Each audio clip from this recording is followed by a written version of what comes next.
Hi, everybody. Matt here from Matt Likes Comics. And tonight is a special treat for all of us. We have with us comic collector Lao Torr, who's also from my hometown of Ottawa, and who I've had the pleasure of meeting at Comic Con. Hmm. Um, Welcome to the show, Lao. How are you doing tonight? Good to be here. I'm a fan of the show, yours and Alan's. Appreciate Really it. interesting stuff. Mm. So, first of all, I'd like to ask you how you got into comic books. The first comic I got was, I think it was in a loot bag. Um, a kid gave me, it was a Sega the Swamp Thing back in like '84. I wasn't too interested in it. I was a really tiny kid at the time. Right. And then a couple of years later, uh, there was an Avengers comic at the Max Milk store that just sort of caught my eye. It was like a a Secret Wars crossover, Right. and the artwork was brilliant. It was John Buscema, and Mhm. it just started from there, and I it just kept going, decade after decade. Oh, Yeah. that's really cool. You gave a little bit of with the word Max Milk. It's been a long time since I've been to one. Oh Remember yeah, Checkers too, and I don't think either of them are around anymore. I think so. But yes, I also was one that bought a few books at a Max Milk over the beginning of my collecting careers as well. Yeah, and the spinner racks. Yeah. Yeah, mine didn't have a spinner rack; it had one of those magazine things, so that I got to sort of Oh, good. like Yeah, that. yeah. So they didn't get the role. Yeah. Yeah, I was lucky in that thing. Yeah. So, what are your most current what books do you buy the most? Like what are you most into? Well, I mean, when I was young, it was all superhero, Hmm. mostly Marvel. I was a Marvel zombie. Um, I did buy some DC. Like I liked the Flash in the late '80s. I think the Jackson Guise Hmm. series. I thought that was quite good. But So that as would be the the Wally West one. yes, yeah. Yeah. Okay. Um, but I mean, I was into the usual suspects like Amazing Spider-Man and you know X-Men and Alpha Flight, of course. Right. Alpha Flight was pretty good actually. I think I at one point I had the first 50 issues, Yeah, I did and too. then I stopped buying because it became a direct comic only, and I wasn't at the comic store as much. Mm. So I then in the '90s I got into that all that image stuff and kind of really tacky foil variant stuff, and then I kind of like then I exclusively bought like Vertigo, the stuff right. like Transmetropolitan and Vamps. That was in the late '90s, early 2000s, maybe. Yeah, Uh, that's around the time Vertigo became an imprint. It was, I think, the mid to late '90s. I'd yeah, have to look it up. yeah, and then I sold most of my collection actually around 2006 to go travel. So I had tons of the keys.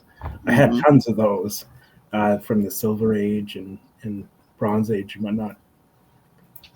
And now I just collect for inspiration. Like if I see something I like or an artist I like, um, Hmm. and because I draw my own comics, I like to look at all the panels and see the different perspectives and what works and what doesn't work.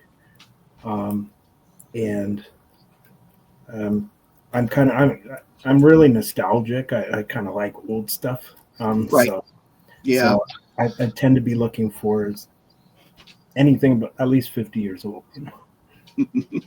Well, I'm over 50, but that's beside the So point. well, I'm getting there, very close. Yeah. No, I mean, I agree. The stuff that you like as children always seems to be the stuff, and it might be garbage, but you Yeah, remember it as good. Because that's happened to me a few times where, like, actually, when we were picking books, for example, for the Biggie show that we do, the book club, and I'm yeah. sitting there going, "Oh, I remember this book. I love this book," and then I'm reading it. This is crap. But some of those crappy stories are the ones you remember. Like there Yeah. was like this Web of Spider-Man issue. I think it was like issue 30 something. It was about like Spider-Man's playing with these high school kids, or some kids, just like a little football game, and like the Hmm. Watcher and some other alien are watching from the stars and betting on it. I mean, it was so stupid. Even when I was a little kid, it was stupid, but I remembered it. Right. Um, uh, so sometimes I like that. It's just cheesy. Yeah. So, who are your favorite artists then? If you create your own art, Yeah. who would you say have been most influential? Who are your favorites that sort of you pick your style from? Ooh. Well, a lot of people say that my style is kind of like Mike Allred, Okay. but I'm not. I've never picked up a Madman comic in my life. But the stuff that I'm personally really into, I love Romita Senior. I Hmm. think he was the best comic artist. He's the definitive Spider-Man artist. I don't think anyone could ever hold a cat. Even Ditko. Yeah. Well, I find that Ramita was better than Ditko. Oh, completely. And when Stanley was worried at first in putting in Romita, he thought, oh, he draws everything beautiful and handsome. It doesn't really fit with the Hmm. script, but I don't know. It certainly did. Um, Oh, my biggest memories of Spider-Man, for example, with Ramita was the strips that were in the newspaper in the 70s. That's what I remember most on how I learned about Spider-Man. So, oh yeah, yeah, they were amazing. Yeah, we only had, I think, at the Toronto Star may have had Spider Man, but mhm. I don't remember like any Ottawa papers. I was born in Barrie, and I lived there for the first 8 years of my life, and we did get the Star. Oh, So actually, sweet. so we did. I did see a lot of the strips that did until I moved to Ottawa when I was 8. Mm, So yeah. So what I'm going to do is I'm going to make you big and allow yourself to present books. If I have any questions, I'll pop up. Sure, sure. All right, just grab a few. See what we got here. Yeah, it's one of the. This is the oldest comic I own. This is. Uh, I've never done this yet. Just Yeah. So um, what I'll do is ask you to sort of turn it to an angle slightly, so that we lose the glare. okay. Yeah, that's perfect. Oh yeah, okay. Yeah, Yeah. so this is Zigra, the Jungle Empress issue 2, which is actually Zigra's first appearance. Because in the first issue, it was called Tigra, and she had red hair. So for some reason, they changed the hair color. Hmm. This is Fox Features and 1948. Um, it's just a crazy story inside. It's about these flying carpet people that invade her lands, and I mean it's ridiculous, but it's fun. Flying carpet people. That's actually quite interesting. For 1948, that was probably considered to be. Um, no, I don't want to say progressive, but like this. Let's have a story about people who aren't white. Oh, Like well, they were definitely stereotypes. I yeah. mean, like it wasn't beyond its time, that's for sure. Hmm. But I'm not even gonna guess who drew this, so I don't want Um, to step on the comments saying something. I was So, going to say Steppo probably will know, or oh even Alan. That's old enough that Alan is pretty into it. So, yeah, and I know Alan and I have talked about Fox Features comics hmm. and how the covers age. Hmm. Like every time I open this comic, which I don't anymore, I like a little flake comes off every Yeah, time. I've had that problems with some other older books as well. It's not just a Fox. It's the paper they used. Yeah, it's but everything holds together. I mean, the staples are still in, and no rust migration or anything. But yeah, Oh, that's it's my a name. beautiful looking book. It looks good in the mylar. Everything looks good in the mylar. Um, I'll show you. Oh, this one's really fantastic. Um, This one is from Atlas Comics. The covers by Sid Shores, and the interior arts by J.S. Pike. J.S. Pike, I used to draw like the art in those men's adventure magazines, like from the Right. 50s and that, kind of macho man stuff. But this is There we Lorna go. Lorna the Jungle Girl. Oh, very nice. Oh yeah, yeah. And this one is really a really fun one. There's kind of a Cold War element to it. Hmm. Like there's an imposter jungle girl that enters Lorna's jungle, and she's from the Kremlin. Right. And there's a great line and panel where she kicks this other character and tells her that commies aren't allowed in her jungle. Which ironically was hilarious because around that time period when countries were becoming independent, most of them turned to Moscow before they went to Washington for aid and Absolutely. stuff. Yeah. So, Yeah. So yeah, this is Lorna the Jungle Girl number 13. I have a few more of the same uh, series, but this one's my favorite. oh well, it's a beautiful. It's got that nice yellow cover for that we all love from the Golden Age. Oh yeah. Let's see here. Uh, Sticking with the jungle stuff. This is Fight Comics. I know Hmm. Alan always talks about Fiction House. Yes, and that's another great cover. Yeah, I like that it's sort of when the character's facing right towards you. Yeah, I've heard it sells more comics actually. it does because you get to see the expression, and it really is true Yeah, about how people relate better to people who they can see the facial expressions while they talk. yeah, and it's I find like modern covers, so many of them are just kind of like tough guy poses or Hmm. Or here's my girl in my bikini. That's the other yeah, one, yeah, which is a nice look, but it's still like she's not doing anything special other than showing off, yeah, exactly. the goods, so to speak. Yeah, and what's crazy? You imagine this is 1948 as well, you know, as the Zigra. Imagine how square the society was back then. right. And then if you open up the first page of this book, it's like bondage cover.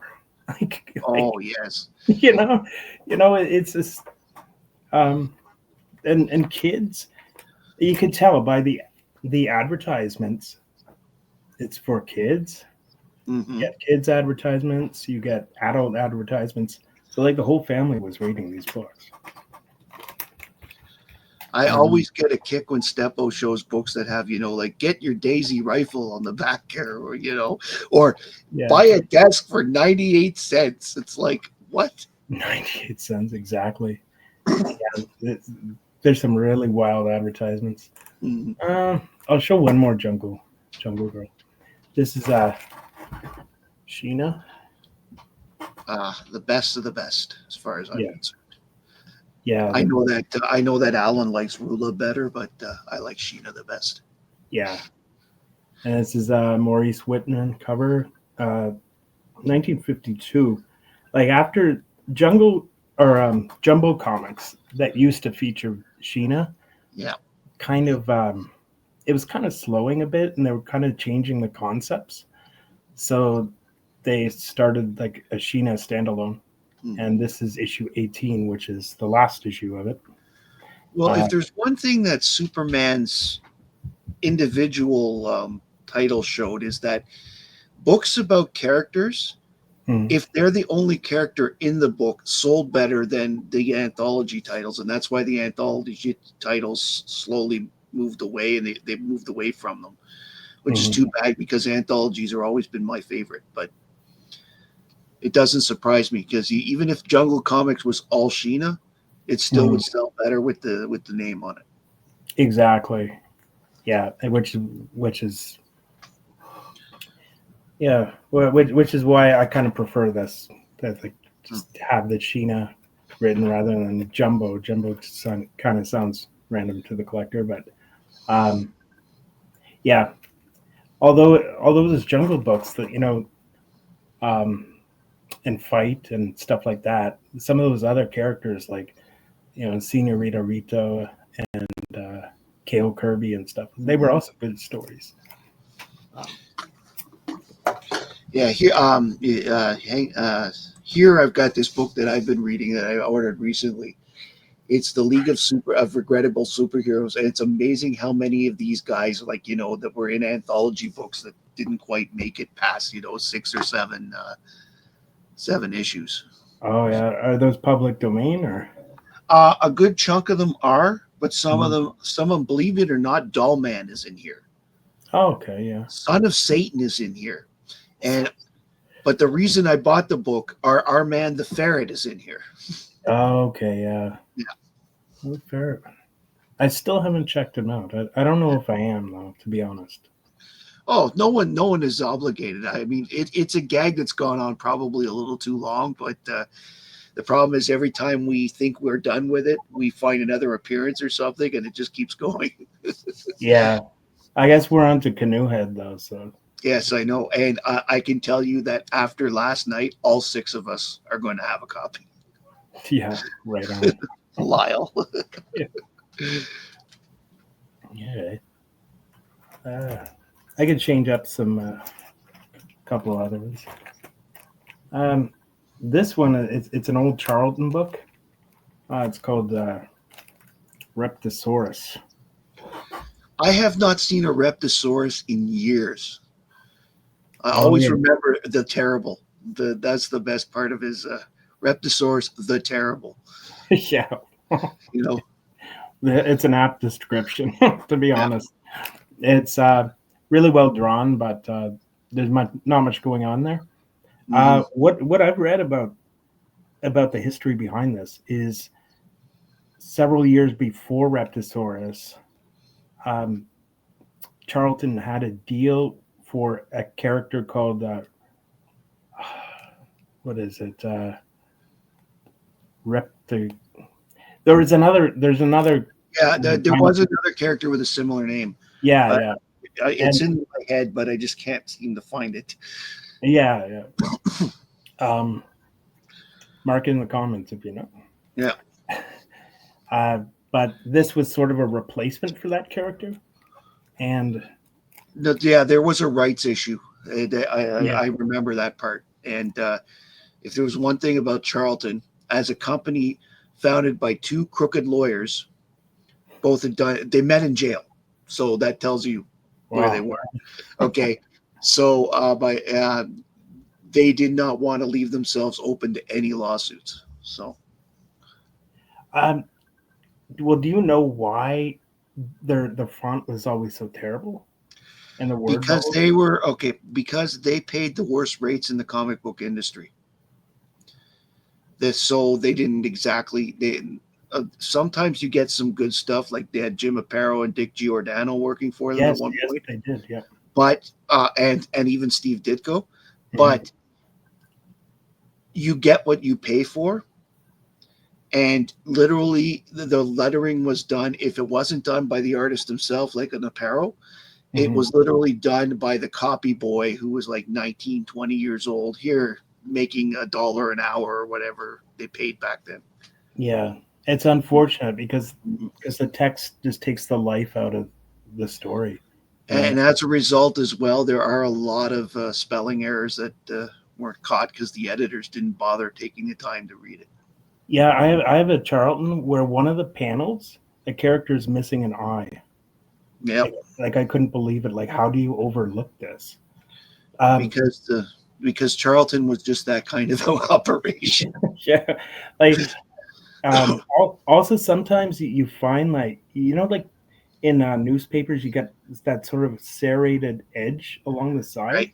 Yeah, Sometimes you'll find it in these Charlton books too. yeah. Well, Yeah.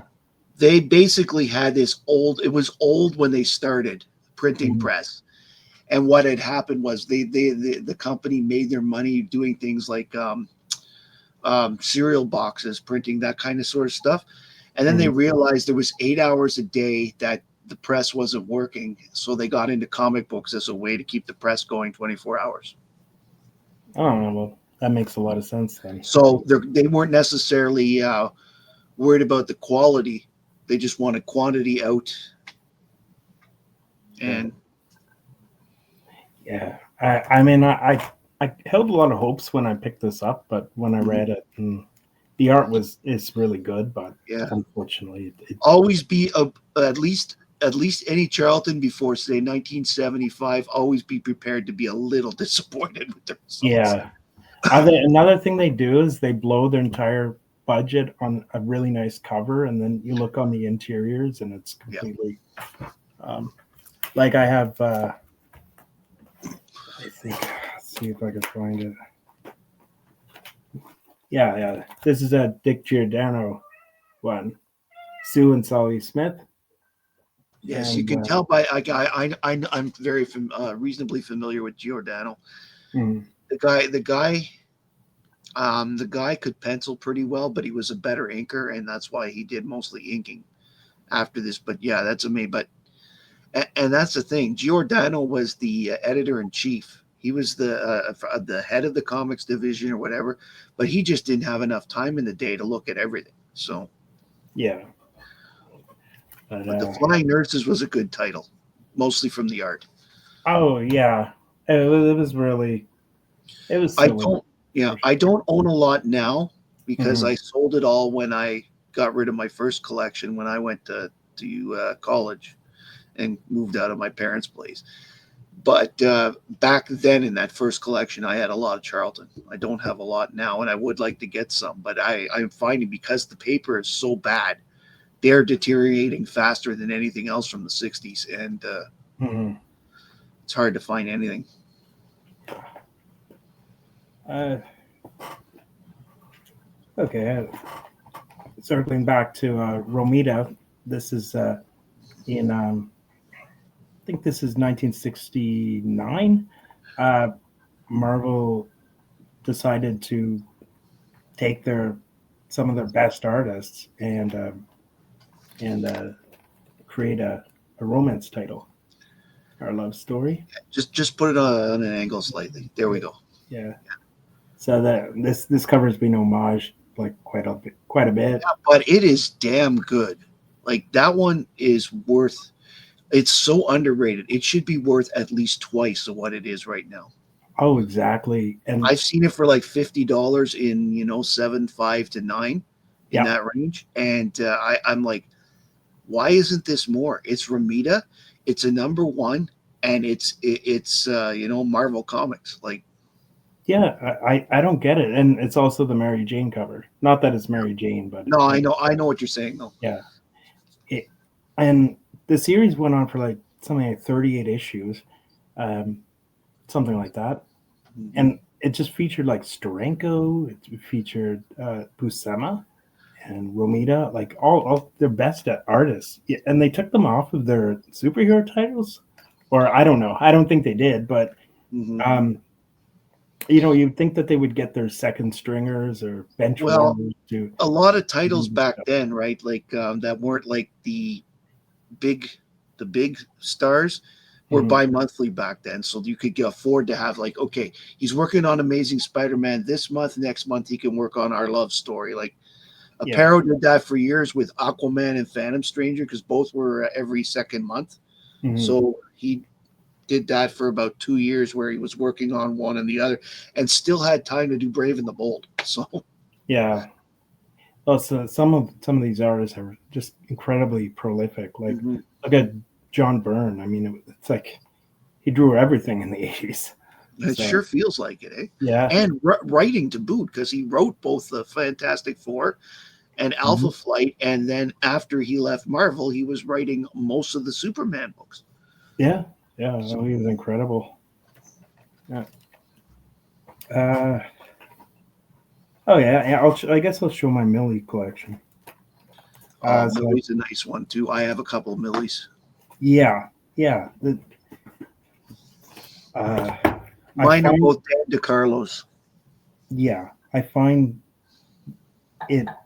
Millie breaks down into sort of 3 or 4 stages for me. I mean, obviously, like the first few issues, um, I think the creator was named Ruth Atkinson, and Yes, that is correct. yeah, she wrote and drew the first issue, and then Pete Riss and Ken Bald and some others drew before Dan DeCarlo came on, and then Yeah, Dan DeCarlo drew for about 10 years with Stanley writing for him, yeah.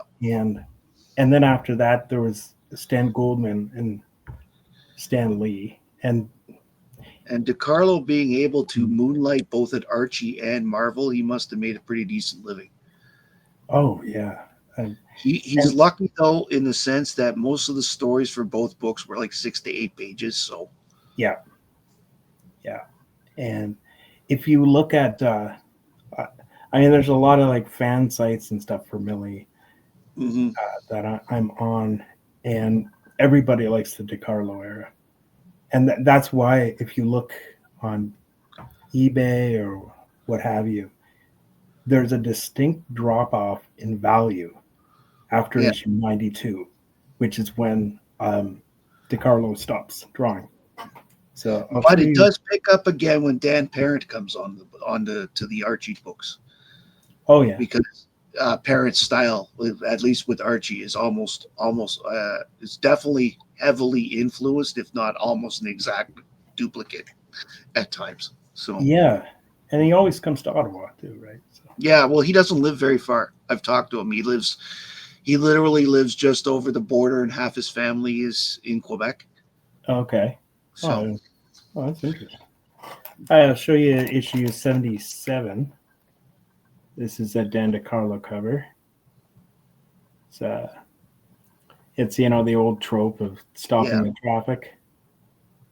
This one's really nice. In a good grade, I saw this go for like 250. I was like, are you kidding me? But these books are also really hard to find in good find in decent condition. shape. Yeah, And so many of them because they had paper dolls and mhm, coloring sheets on the inside, they're exactly. all cut up. Um, Also, they were tended to be bought by girls who didn't collect comics like boys did, and so mm, they weren't looked after as well necessarily. yeah. Oh, So definitely not. No. So that's 77. Here is 86. Probably my favorite one, obvious reasons. that's a Uh, great one. oh yeah, yeah. When I had the opportunity to pick this up, I picked it up. Yeah, Uh, I am learning more and more every week because I missed out on a Superboy '98, which was on my want list for this year. I missed out on one at the recent WinterCon because I saw it on the Saturday, but I had my kids with me, so I didn't really have time to stop and look at things. mhm. I thought, oh, I'll come back tomorrow, but it was gone. Yeah, sometimes you have to just grab it while it's hot. All right, and this is 84. Millie doesn't actually get married. This No, is all the dream sequence. This story. is that her dream man? No, that's Hanover. That's her boss. Okay, So the dream sequence is like Hanover daydreams. Oh, what would it be like to marry Millie? And then okay, so he he's the finds one. out that she's too high maintenance, and then he wakes up and I don't know. It's, it's a silly story. Really, Millie would be high maintenance. I wouldn't have thought that at all. And she wouldn't be at all because I mean her boyfriend Clicker. Yeah, he's not exactly Mister. I'm the most beautiful guy on the world. He's the little. What is it with these with the comic books and the TV shows where the awkward geeky guy ends up with the hot girl? Uh, I think it's just fantasy. Yeah, We all wish it were that way. yeah. I mean, look at Darren on Bewitched, for Yeah, example. yeah, really. And then yeah, and then of course there's like Chili here, and Hmm. she's like the second stringer model, and so she's always jealous of Millie getting all the good gigs. Uh, Here's issue 91. This is the second last issue that he did, or Yeah. Dendrochrome did, uh, and And it really is the face and the body shape that gives away the DeCarlo art. I mean, like his oh yeah, girls have a distinct look. Like Betty, Veronica, Millie, they all look. You can tell from the style. They all seem to have the same type of nose too.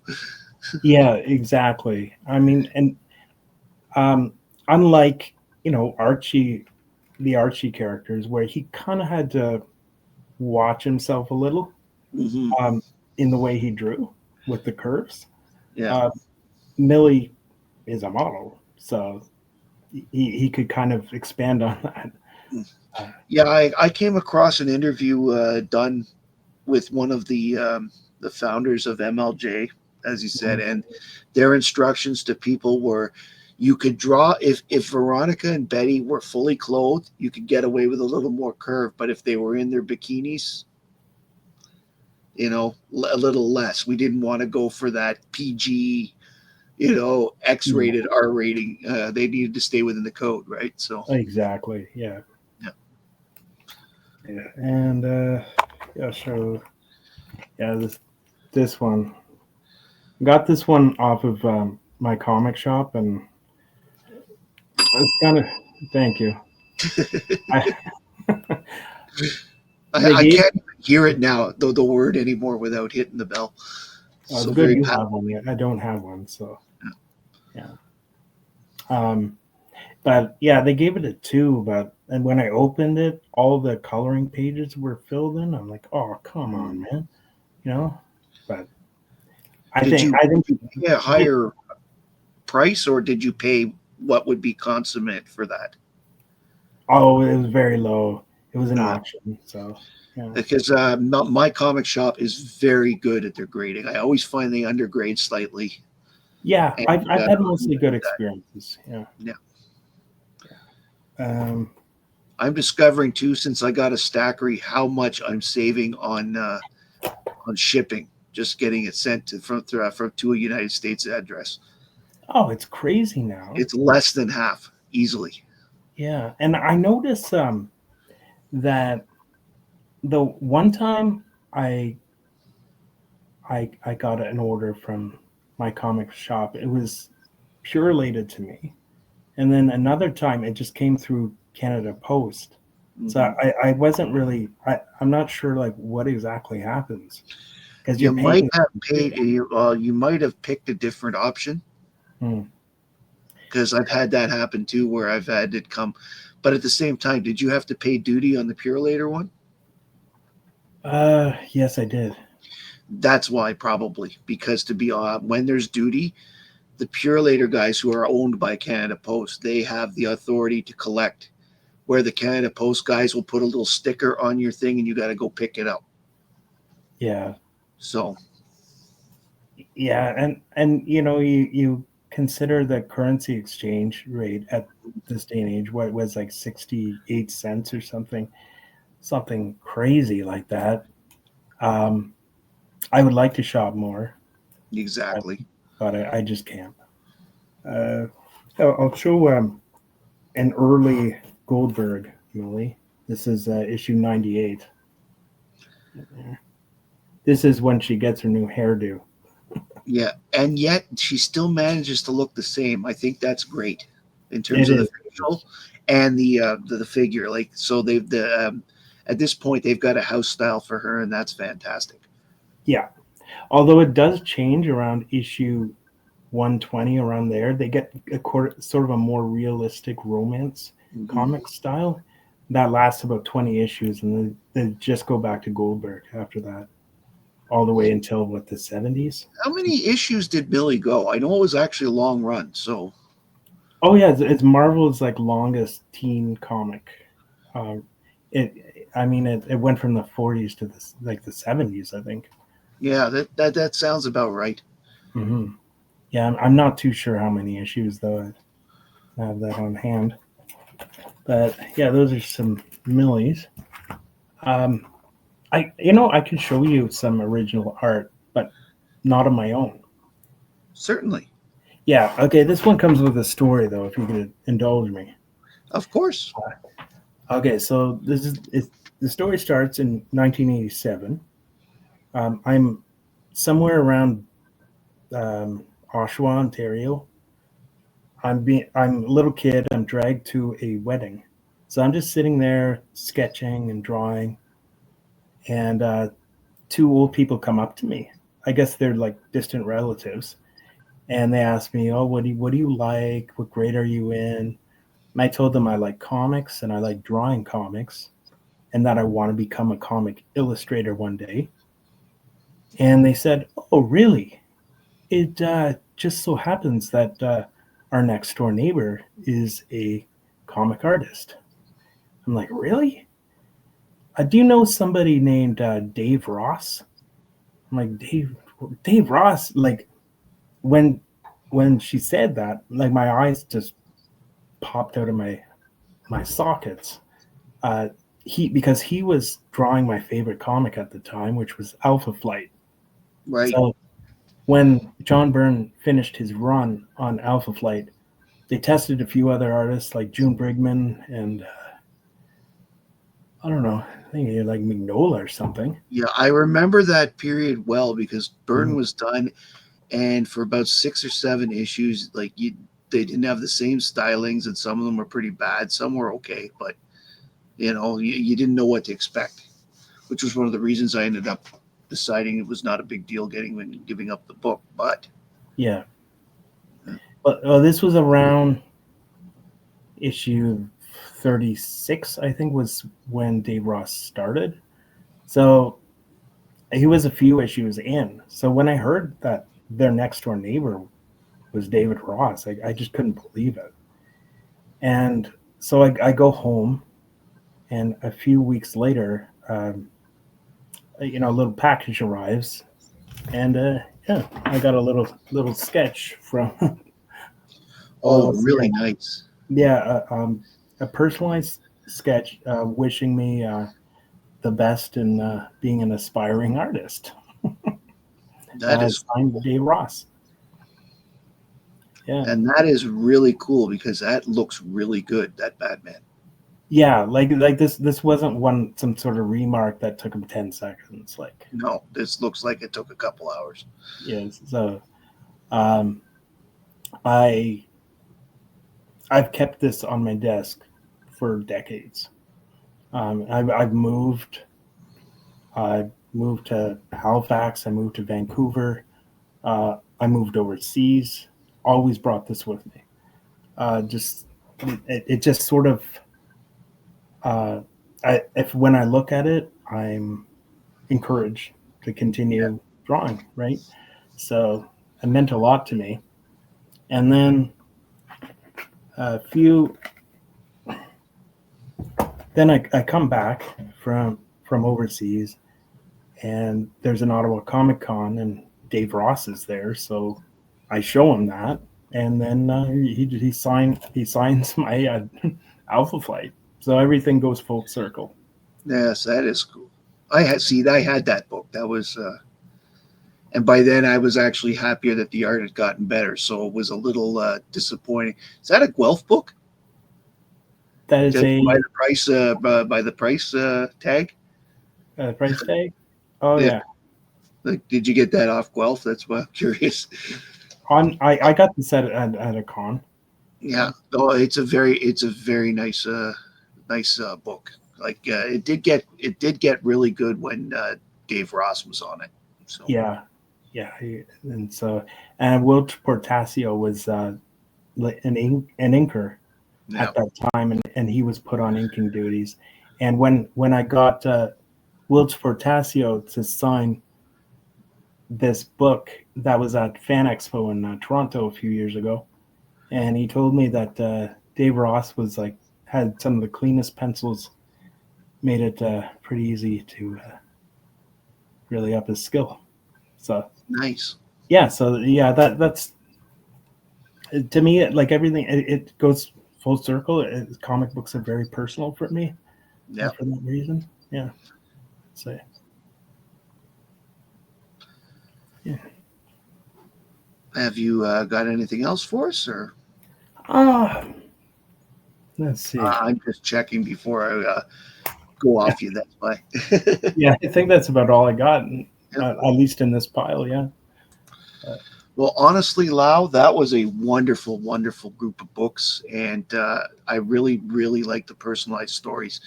It is the personalized stories, whether you're hearing your story right now or the Stephen story about how he discovered the Sandman's first appearance. Oh yeah. Those are the things that make comics that the living, like, to me, it's the living documents as a result. Even though, say you got a book like this that came out last week, Mhm. or you have something that was in this book, like one of the Yeah. characters. If a person has a story about it, to me, it's still alive. Yeah, it means something to someone. You know, Yeah. that's why I like a lot of the pedigree. Like you got the Oka. I don't want to say Ogasaka, I think it is the one that Oh Karen yeah, talked about. Osaka. Yeah. Osaka, yeah, Oh wait, no, I'm thinking of Osaka. No, no, that's yeah. I know But I what you mean. think Yeah. people out there know what we're talking about, Yeah. especially if they've seen Steven that bought a book from the pedigree. Mhm. Um, you know that's the kind of thing that makes comic books as special as it is. It's not just the content of the comics itself, it's the love and the stories behind the people that get it. Yeah. Absolutely. you know I really like it's one of the things I like best about them, like just being able to say, oh, I got that one, is like this one here. This is just a silly little Super Friends story, okay, Hmm. but because it had Supergirl and I read it as a kid, I couldn't wait to get my hands on it. Oh, there's And that. There's I excellent saw it closing. actually. The Guelph sold this to me, so like Mhm. I was very happy to find one after years, and it was a case of, oh, I completely forgot about this. So it was never like one I must get, but Yeah. then like you see it and you're like, oh, I'm buying it. Yeah. Oh, Don't there's so care. much more attached to it. Yeah, Yeah. Yeah. exactly. Yeah.